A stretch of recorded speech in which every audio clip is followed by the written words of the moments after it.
জুনাস থেকে আপনাকে জানতে চাইব, আজকে প্রধান নির্বাচন কমিশনের শপথ নেবার পর সাংবাদিকের সঙ্গে কথা বলেছেন, সেখানে তিনি একটা জায়গায় বলেছেন যে সরকার অনেক সংস্কার কমিশন গঠন করেছে, নির্বাচনের জন্য যে সেসব কমিশন সংশ্লিষ্ট সুপারিশগুলো গ্রহণের পর নির্বাচন করার মতো সব কিছু যখন প্রস্তুত হবে তখনই আমরা নির্বাচনের তারিখ দেওয়ার বিষয়ে চিন্তা করব, অর্থাৎ সংস্কারের পরে নির্বাচন, এটি তিনি বলেছেন। নির্বাচন কমিশনার বলছেন যে সংস্কারের পরে তারপরে নির্বাচনের তারিখ ঘোষণা করা হবে, এটি কিভাবে দেখছেন? দেখুন, এই কথাটি খুব অনেক আলোচনার প্রতিদিনই জন্ম দিয়ে যাচ্ছে। সংস্কার আগে না নির্বাচন আগে, নির্বাচন সংস্কার কতটা, কোনটা আগে পরে কিংবা কতটা হবে। আমি শুরুতে এই কথাটাই কারণে বলে নিয়েছিলাম যে আমি মনে করি না যে সংস্কার কিংবা নতুন বন্দোবস্তের সাথে নির্বাচন কোনো পরস্পর বিরোধী ব্যাপার, বরং দুইয়ে পরিপূরক ব্যাপার। এখন আমরা যেটা বারবার শুরুতে বলেছি যে 5ই অগস্ট এবং তারপরে 8ই অগস্ট যখন এই অন্তর্বর্তী সরকার গঠিত হয়ে গেল, তারপর থেকে যেটা হচ্ছে যে এখন স্টেক হোল্ডার কারা। এই মুহূর্তে যদি আপনি প্রশ্ন তোলেন, স্টেক হোল্ডার হচ্ছে এক তো আমাদের আন্দোলনের অগ্রণী যারা শিক্ষার্থীরা ছিল তাদের প্রতিনিধিরা একটা স্টেক হোল্ডার, কিংবা সমগ্র শিক্ষার্থী সমাজে একটা স্টেক হোল্ডার। রাজনৈতিক দলগুলো যারা দীর্ঘদিন ধরে লড়াই করে এসছে এবং সর্বশেষ এই আন্দোলনেও তাদের বিশাল অংশগ্রহণ ছিল, তারা স্টেক হোল্ডার। শ্রেণী পেশার বিভিন্ন সংগঠন এবং আরও অন্যান্য স্টেক হোল্ডাররা আছেন সমাজের বিভিন্ন অংশের মানুষ, নাগরিকরা। তাহলে অংশীজনরা কিন্তু এখন জন আকাঙ্ক্ষার কোনো না কোনো প্রতিনিধি। কাজেই এই জন আকাঙ্ক্ষার প্রতিনিধিদের সকলের সাথেই কম বেশি আলাপ আলোচনাটা দরকার। এবং বিশেষভাবে আমরা যেহেতু একটা ফ্যাসিস্ট ব্যবস্থাকে বদলাতে চাচ্ছি এবং তাকে রাজনৈতিকভাবে পরাজিত করেই কিংবা তাকে ক্ষমতা থেকে সরিয়েই কিন্তু আমরা এই ব্যবস্থাটা করতে যাচ্ছি, ফলে আমাদেরকে যথাসম্ভব একটা কনসেনসাস কিংবা ঐক্য বজায় রাখা দরকার আমাদের, যাতে করে আমরা এই ফ্যাসিস্ট শক্তি, তার দোসররা দেশি বিদেশি, তারা সুবিধা নিতে না পারে এবং আমরা এই উত্তরণ পর্বটাকে সম্পন্ন করতে পারি যথাযথভাবে। এখন সেই ক্ষেত্রে সংস্কারের প্রশ্নটি কতটা হবে, এই প্রশ্নে আমরা বারবার বলেছি যে সরকার যেহেতু কমিশন গঠন করেছে, এই প্রস্তাবটা আমরাও করেছিলাম এবং এই প্রস্তাবের সরকার কমিশন গঠন করেছে, যেটা অত্যন্ত ইতিবাচক ব্যাপার। তারা রিপোর্ট তৈরি করছে এবং সরকার বলেছে যে এই রিপোর্টের ভিত্তিতে তারা স্টেক হোল্ডারদের সাথে রাজনৈতিক দলসহ আলোচনা করবে। যদি আমরা মনে করি যে যদিও অন্যভাবে নেওয়া হচ্ছে, যে লিখিতভাবে কিংবা অন্যভাবে কমিশনগুলো সবার মতামত সংগ্রহ করছে, আলোচনা করলেও আমি মনে করি ভালো হতো, কেননা তাহলে প্রত্যেকটা প্রস্তাবের পেছনের যে চিন্তা সেগুলো আরও বেশি তারা জানতে পারতেন।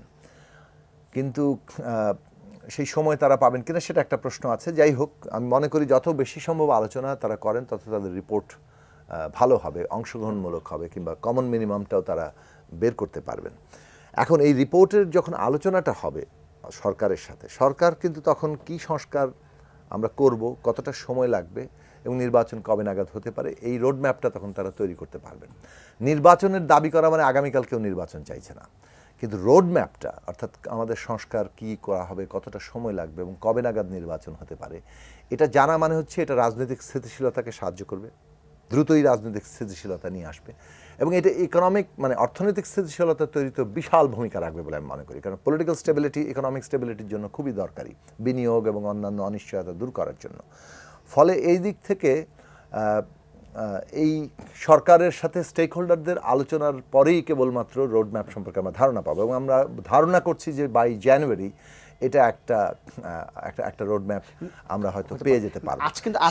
সেটা খুব দরকারি। আজকে যে যারা দ্রুত নির্বাচন চাচ্ছে, আজকেও বিএনপির একজন নেতা বলেছেন যে 6 মাসের মধ্যেই হয়তো এই নির্বাচন কমিশন নির্বাচন দিয়ে দিতে পারে, তিনি আশা প্রকাশ করেছেন। তাদের যে, আমি বলছি বিএনপির যে প্রত্যাশার জায়গাটা, সেখানে যখন প্রধান নির্বাচন কমিশনার দায়িত্ব নিয়েই বলছেন যে সংস্কারের পরে নির্বাচন, তিনি আবার একটি বিরেক ভাজনের জায়গায় চলে যাচ্ছেন কিনা? না, দেখুন, অনেকগুলো প্রস্তাব এসেছে। কেউ বলেছেন 18 মাস, সেনাপ্রধান বলেছিলেন। তারপরে আবার বলা হয়েছে যে না, প্রধান উপদেষ্টা যাকে বলবেন সেটা আলটিমেট ফাইনাল হবে। প্রধান উপদেষ্টা ইতিমধ্যে এই বিষয়ে 2-1 জায়গায় মন্তব্য করেছেন। তিনি বলেছেন যে এই দলগুলোর সাথে আলোচনার ভিত্তিতে হবে, দলগুলো আগে চাইলে আগে হবে, পরে চাইলে পরে হবে। এমনকি আমি দু একজন উপদেষ্টার মুখে শুনেছি কেউ কেউ 25 সালের মধ্যে বলেছেন, কেউ 26 পর্যন্ত নিয়ে যাওয়ার কথা বলেছেন। সময় নিয়ে অনেকে কথাবার্তা বলছে, রাজনৈতিক দলগুলোর দিক থেকে 3 মাস 6 মাস, তারপর যৌক্তিক সময়, অনেক কিছু বলা হয়েছে। আমি এই বিষয়ে কোনো সময়সীমা নিয়ে কথা বলতে চাচ্ছি না, কারণ এটা একেবারেই মানে আমার কাছে মনে হয়েছে যে এটা মানে এটা ঠিক আমরা বলাতে কিছু এসে যায় না। এই বিষয়টা কনসেনসাসের ব্যাপার। 1 2 হচ্ছে যে এটা মানে সংস্কারটা যেহেতু প্রয়োজনীয়, অর্থাৎ আপনি একটা নির্বাচন চাইলে, এই কথা আমরা বহু বক্তৃতায় বলেছি যে আর একটি নির্বাচনও বিদ্যমান ব্যবস্থায় সম্ভব না, কোনো সুষ্ঠু নির্বাচন হবে না, এই বহাল সমস্ত কিছু রেখে। তো তাহলে আপনি যে কথা 19 সাল থেকে বলা হচ্ছে সেই কথাটি তো এখন বদলে যেতে পারে না। তার মানে হচ্ছে যে এইখানে মিনিমাম একটা ন্যূনতম একটা সংস্কারের ভিত্তি এবং পথ সুগম করতে হবে, ফ্যাসিলিটেট করতে হবে। এখন এখানে প্রশ্ন আসছে যে সংবিধান প্রশ্ন, সেটা একটা বিতর্কের জায়গা ইতিমধ্যেই তৈরি হয়েছে যে নির্বাচনের আগেই সংবিধান সংস্কার করা হবে নাকি নির্বাচনের পরে, কারণ সংবিধান সংস্কারের জনগণের ম্যান্ডেট একটা গুরুত্বপূর্ণ। তাহলে এটা কি গণভোটের মাধ্যমে হবে নাকি গণপরিষদের মাধ্যমে হবে? এই প্রশ্নের সুরাহা নিশ্চয়ই আলাপ আলোচনার মধ্যে দিয়ে আমাদেরকে একটা জায়গায় পৌঁছাতে হবে। এখন প্রশ্ন হচ্ছে যে এই আলাপ আলোচনার মধ্য দিয়ে আমরা নির্বাচনের একটা তারিখ পাব। আমরা সেই তারিখটা এমনভাবে চাই যাতে করে মনে হয় জনগণের কাছে যে এটা প্রয়োজনীয় সময় নেওয়া হচ্ছে। আচ্ছা, মানে যাকে বলে কারো কাছে যদি এরকম সন্দেহ না হয় যেন টেনে বোধহয় সময়টাকে একটু লম্বা করা হচ্ছে, সেটা মানে অসন্তোষ সৃষ্টি করতে পারে। আর জনগণের অংশগ্রহণটাই ইম্পর্টেন্ট, কারণ মানুষের মধ্যে সত্যি সত্যি ভোট দেওয়ার একটা আকাঙ্ক্ষা আছে। আমি তো তরুণদের কথা বললাম, বাকি যারা আগে থেকেই ভোটার তারাও তো ভোট দিতে পারে নাই। ফলে মানুষ যে ভোট দিতে পারছে না, সরকারটা যে তার নির্বাচিত সরকার এটা যে করতে পারছে না, সেইটা একটা গুরুত্বপূর্ণ ব্যাপার। কিন্তু এর মানে এই নয় যে বর্তমান সরকারেরও কিন্তু ম্যান্ডেট আছে, অভ্যুত্থানের ম্যান্ডেট, এবং সেই ম্যান্ডেট মোটেই কম গুরুত্বপূর্ণ। মানুষ যে ভোট দিতে চায় দ্রুত, কালকে ভয়েস অফ আমেরিকার একটা জরিপে দেখছি যে 61 সামথিং মানুষ চায়। আজকে এই বিষয়ে আমাকে একটা মন্তব্য করতে বলা হয়েছে, 1 বছরের মধ্যে আবার ওটাও আছে যে অনেকে সংস্কারকেও প্রায়োরিটাইজ করছে। এই চিন্তা থেকে যে বোধহয় কেউ কেউ দ্রুতই নির্বাচন চেয়ে যাচ্ছে, সংস্কারগুলো বোধহয় তার হবে না। মানে যারা নির্বাচন চাইছেন তারা একবারে সংস্কার চান না, আর যারা সংস্কার চাইছেন তারা একেবারে নির্বাচন চান না। এই দুটো আমার কাছে মনে হয় না। মানে প্রত্যেকেরই আকাঙ্ক্ষা, আবারও আমি বলি যে কমন মিনিমাম আকাঙ্ক্ষা হচ্ছে আর পুরনো ব্যবস্থায় ফিরতে চাই না। এটা যত শক্তভাবে 24-এ এসছে, 53 বছরে এত শক্তভাবে, এমনকি 90-এর গণঅভ্যুত্থান এত শক্তভাবে আসে, এটা প্রোগ্রাম্যাটিক্যালি এসছে, এবং এইটা বাংলাদেশের এইবারের আন্দোলনের সবচেয়ে বড় অর্জন।